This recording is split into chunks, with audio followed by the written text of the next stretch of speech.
Bonjour et bienvenue sur cette chaîne YouTube Fréquence Yoga.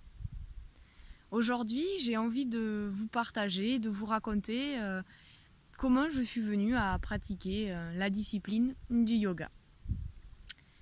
Alors la première fois que j'ai été en contact avec la méditation, le bien-être et la pleine conscience, c'était assez tôt, puisque quand j'avais 12 ans et que j'étais en 6e ou 5e, au collège étaient proposées chaque jeudi après-midi des séances de relaxation. Alors c'était pas vraiment l'après-midi, c'était plutôt entre midi et 14h pendant la pause déjeuner. Et j'y suis allée toute seule, je me rappelle, parce que ça n'intéressait pas les autres. Et on s'est retrouvés dans une salle à l'internat où la personne nous a mis en cercle et a disposé des tapis avec des coussins. Donc déjà pour moi ça c'était assez étrange de disposer des placements de personnes en cercle, puisque j'avais toujours eu l'habitude de bien comme vous tous, d'être à l'école, donc c'est-à-dire avoir un bureau et la personne qui vous parle en face. Donc déjà un peu étrange, on s'est retrouvés en cercle avec d'autres gens du collège. Alors je m'en rappelle pas très bien, hein, c'est un souvenir qui est un peu flou. Mais surprise, la personne nous a demandé de nous allonger. Et elle nous a guidés au son de sa voix pour, on va dire, une méditation, un voyage. Je crois qu'on avait été dans la montagne, enfin la rivière, une relaxation de base qu'on peut faire avec des enfants. Et quand je suis ressortie de là, mais j'ai vraiment trouvé ça totalement incroyable. C'est-à-dire que j'ai vraiment eu la perception qu'en l'espace de ces, 10-20 minutes de pratique de relaxation, où je n'ai rien fait d'autre que écouter la voix d'une personne qui m'a transportée et qui m'a fait voyager, j'avais vraiment l'impression d'être partie de cette journée où j'étais au collège et où voilà, c'était pas super, hein, le collège, c'est gris, enfin, les souvenirs que j'en ai, c'est vraiment des souvenirs assez sombres. Et là, je me suis dit, waouh, c'est génial. En fait, avec la force de mon esprit, la force de visualisation, eh bien, je peux être n'importe où. Donc j'ai continué à faire les relaxations chaque jeudi, mais ça s'est très vite arrêté parce qu'il n'y avait pas assez de participants. Donc je vous parle de ça, ça devait être dans les années 2002-2003 quoi. Donc la pratique de la relaxation, elle n'était pas encore, je pense, très imprégnée dans le système éducatif. Donc ça, c'était ma première expérience que j'intègre dans mon expérience de yoga. Donc j'avais 12 ans et j'ai fait des séances de relaxation. Ensuite, ma mère pratiquait du yoga Iyengar chez une dame anglaise et m'a proposé, quand j'avais 13 ou 14 ans, de venir avec elle. Donc je suis allée à quelques cours avec ma mère. Donc le yoga Iyengar, c'est un style de yoga qui est extrêmement postural. On ne fait quasiment que ça. C'est-à-dire on vise vraiment à une position la plus alignée, la plus droite possible, la position parfaite. Donc on est avec des sangles, avec des blocs, des couvertures. Il y a vraiment beaucoup d'objets pour nous aider à arriver à atteindre à une posture dite parfaite pour que le corps soit aligné. Alors, c'est clair et net que c'est le yoga Iyengar, c'est pas vraiment le yoga qu'on va préconiser pour des enfants ou des jeunes adultes, enfin des adolescents. Mais il se trouve que voilà, moi c'était ma première expérience de cours de yoga, c'était en 2004, 2005, je sais plus trop les dates. Et ça m'a pas vraiment, on va dire, intéressé, ce cours de yoga Iyengar, parce que déjà c'était un cours qui était donné pour des personnes très âgées, c'était un cours qui était donné en anglais, donc je comprenais pas tout. Et puis j'avoue que m'étirer à l'époque, c'était pas quelque chose qui m'intéressait particulièrement.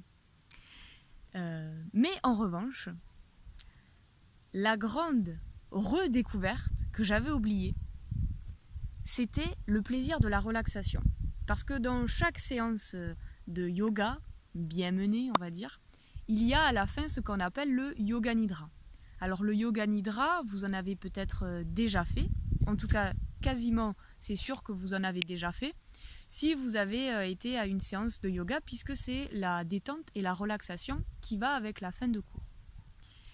Et cette dame-là, elle faisait des relaxations incroyables parce qu'elle avait une voix déjà qui était très douce, comme beaucoup de profs de yoga, il faut mieux, mais elle avait aussi un accent british.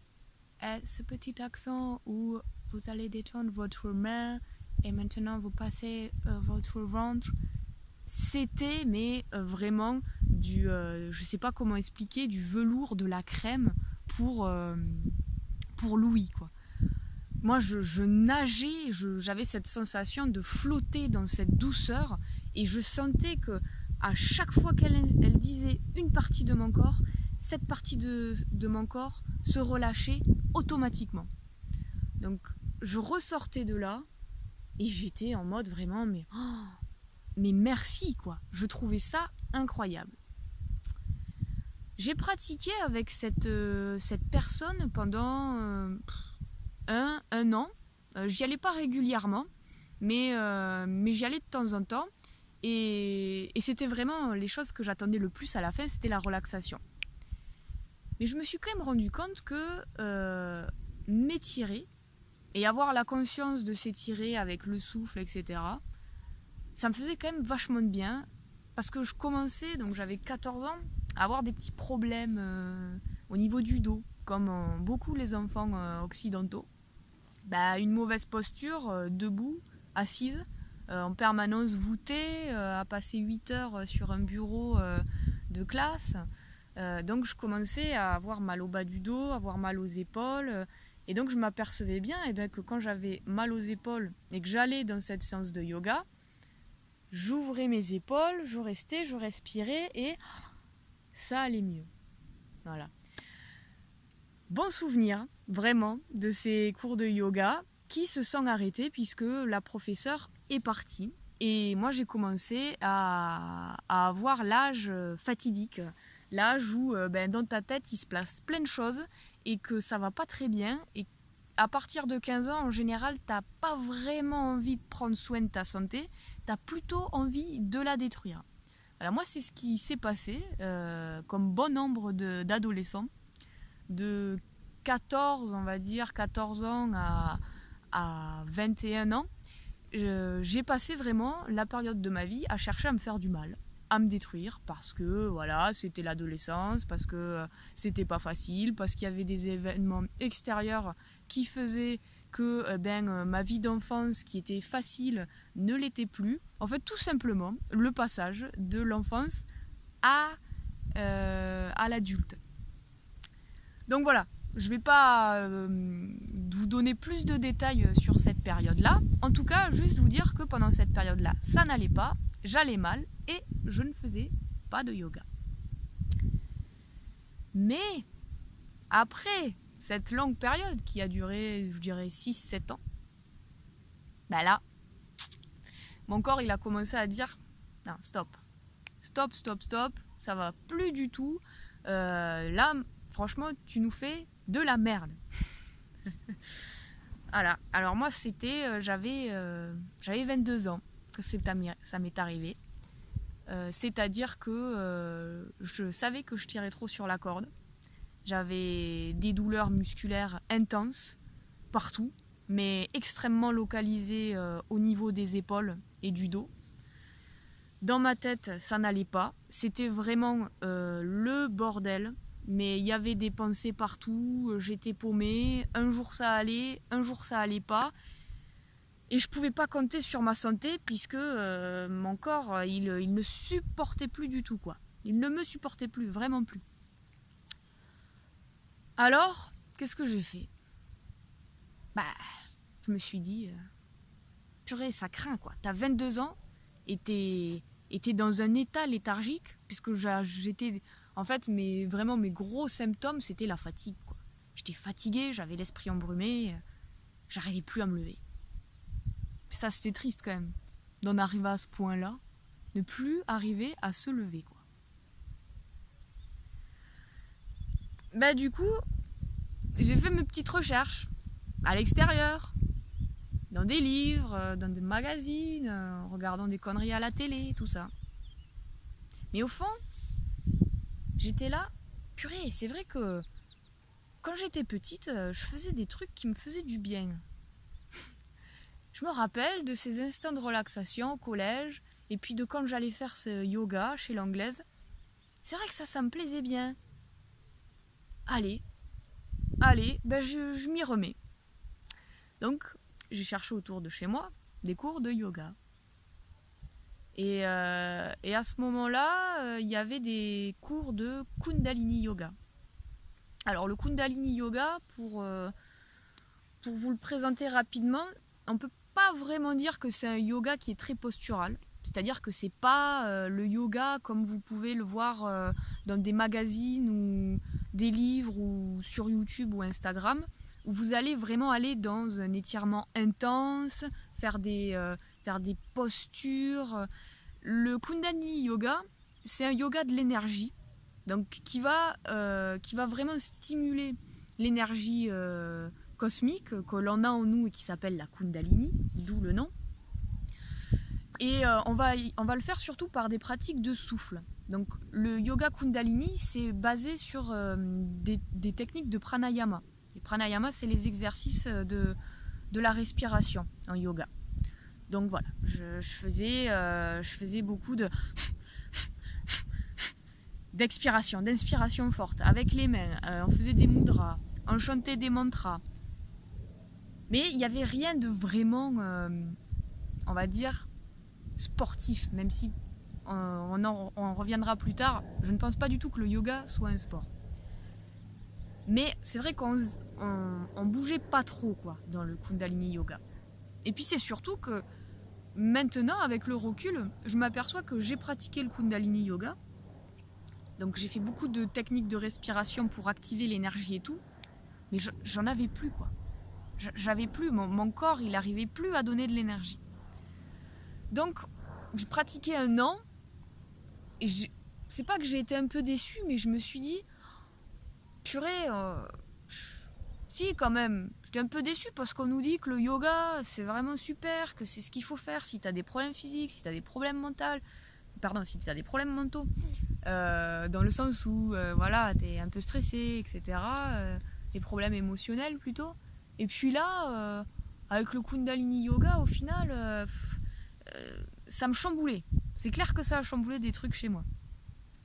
Mais c'était pas vraiment le yoga qui m'était adapté à ce moment-là.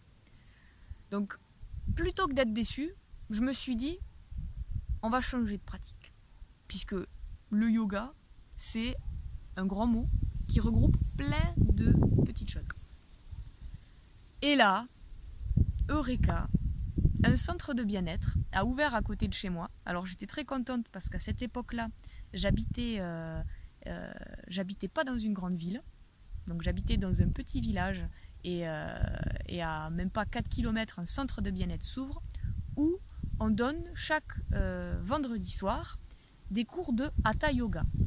Le Hatha Yoga, qu'est-ce que c'est? Je connais pas, on verra. Et je me souviendrai toujours, pour moi c'est vraiment le premier cours de yoga qui a déclenché tellement de choses. Donc je me retrouve en face d'un monsieur très sympa, très humble, qui nous accueille avec le cœur, le sourire, et qui très simplement nous décrit la pratique que l'on va faire. Alors, le Hatha Yoga, voilà, c'est le yoga traditionnel de l'Inde. Dans le Hatha Yoga, vous ne cherchez pas à aller au-delà de vos limites. On n'a pas un esprit de compétition ni de performance. On va travailler sur le souffle, on va travailler sur les muscles et les tensions qu'ont votre corps pour qu'à la fin vous ayez tout simplement du mieux-être. Voilà, ça c'était ces introductions que j'aimais beaucoup, très simples. Voilà, où tout est dit, il n'y a pas de choses qui traînent ou de choses compliquées, comme j'avais pu l'avoir précédemment dans le Kundalini Yoga, où on parle de chakras, de termes techniques. En tout cas, ce cours de yoga-là, il était vraiment fait pour les débutants, puisque c'était un centre qui ouvrait, un centre de bien-être qui ouvrait. Et donc j'ai été chaque vendredi faire du hatha yoga. Alors là, ça me plaisait parce que en plus ça correspondait un petit peu à l'image qu'ont les jeunes, parce que j'étais jeune à cette époque-là. Je sais pas, j'avais 22, 23 et du coup, voilà, on faisait les postures comme je voyais sur le magazine, la salutation au soleil, les postures du guerrier. Enfin, c'était bien parce que y avait tout ce qu'il me fallait, c'est-à-dire bouger sur le tapis, des méditations. On a commencé très progressivement à aborder les exercices de pranayama, on chantait le Om et à la fin, des yoga nidra complètement incroyables. Donc j'ai suivi Jean-Pierre, puisque c'était et c'est le nom toujours pour moi de vraiment mon professeur de yoga, pendant 23, 26, pendant 4 ans. Voilà.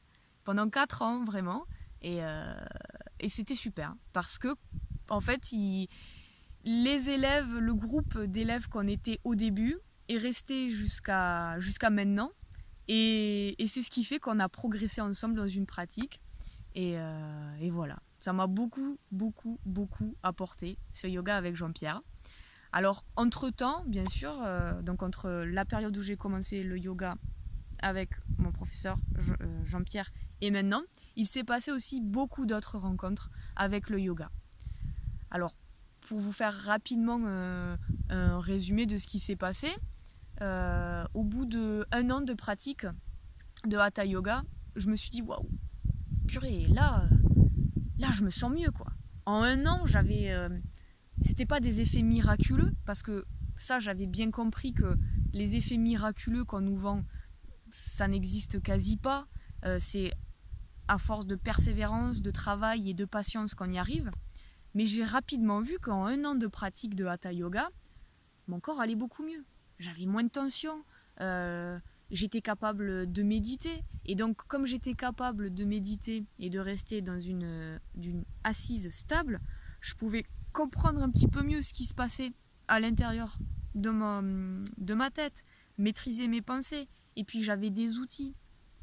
Alors, je me suis dit, maintenant, j'ai envie d'aller plus en profondeur dans le yoga. Je suis partie en Thaïlande, et puis au Népal. Là-bas, dans ces 2 endroits en Asie, j'ai fait du yoga. Et là, je vais retenir la fois où j'étais à Katmandou, dans un centre, et où j'ai fait 1 semaine de Hatha Yoga dans un ashram. Alors, c'était un ashram très vétuste, hein, vraiment. C'était juste après les tremblements de terre. Donc, les Népalais, ils n'étaient pas au top, on va dire, de leur forme. Et dans cet ashram, c'était pas facile. C'était pas facile parce que je me retrouvais en fait confrontée avec une partie de la pratique de yoga qui m'intéressait pas trop, qui me faisait peut-être un petit peu peur et tout. C'était le côté dévotion par rapport à Shiva, par rapport à des déesses hindoues. J'aimais pas trop ce côté-là en fait, le côté le yoga de l'Inde. Et pourtant, c'est de là où il vient. Donc, j'y ai mis un petit peu un frein et je me suis dit, bon, en attendant, c'est un yoga vraiment postural que je cherche. Alors, je sais que ça existe, cette partie-là du yoga plus spirituel, avec Dieu, etc. Mais pour l'instant, c'est pas ce dont j'avais besoin. Parce que j'avais conscience que d'abord, il fallait réparer en profondeur le corps.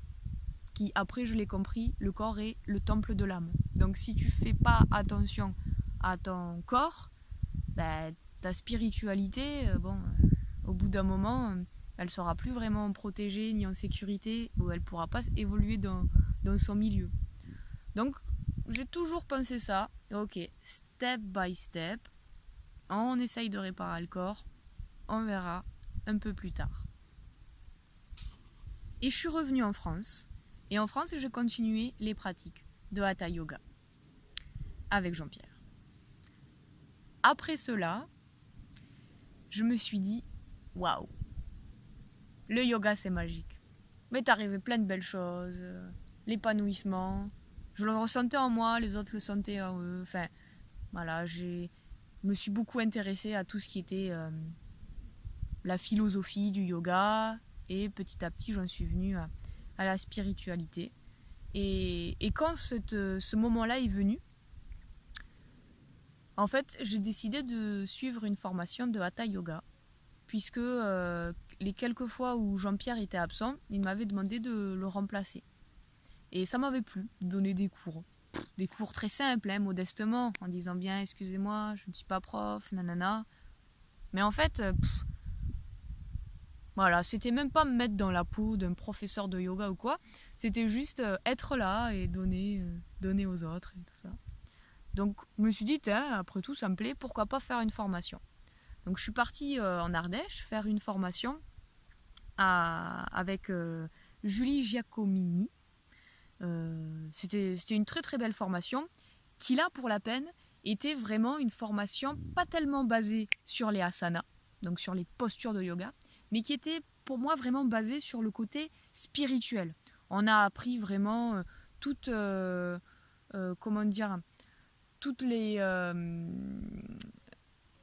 on a appris des textes anciens, sacrés, sur le yoga. Donc il y avait vraiment une grosse partie philosophie et la compréhension de l'être, du corps et du mental par les Indiens.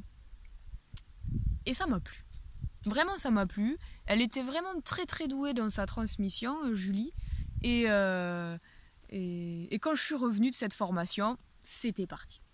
Je voulais être prof de yoga, je voulais enseigner et ça n'a pas manqué.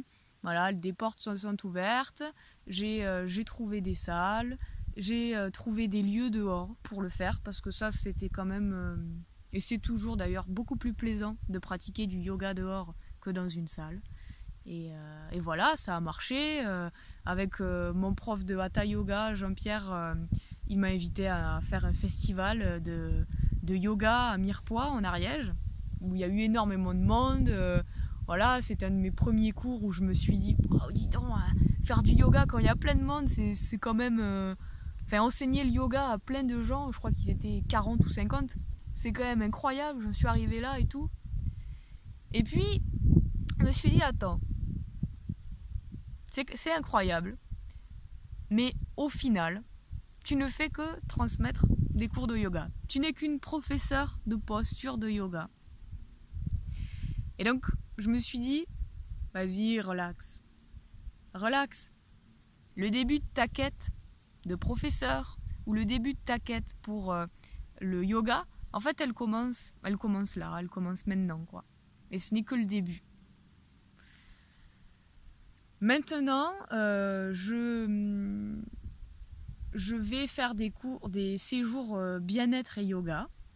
Donc vous pourrez découvrir le descriptif de ces séjours sur le site et le blog Fréquence Yoga, où de avril jusqu'à octobre, eh bien, j'animerai du lundi au vendredi des cours de Hatha Yoga, le lundi jusqu'au vendredi, et des cours de méditation de pleine conscience. Puisque voilà, la méditation pour moi c'est vraiment la raison pour laquelle on pratique des asanas de yoga, pour pouvoir vraiment détendre le corps, l'assouplir et le renforcer, et pour pouvoir acquérir une posture méditative, stable, confortable, pour pouvoir ensuite ouvrir sa conscience et voir ce qui se passe. Voilà, eh bien j'espère que cette vidéo sur mon parcours de yogi, on va dire, ou plutôt comment j'en suis arrivée à faire du yoga vous a plu, vous a intéressé. Et je vous dis à très bientôt pour une prochaine vidéo sur Fréquence Yoga. Namasté, merci beaucoup.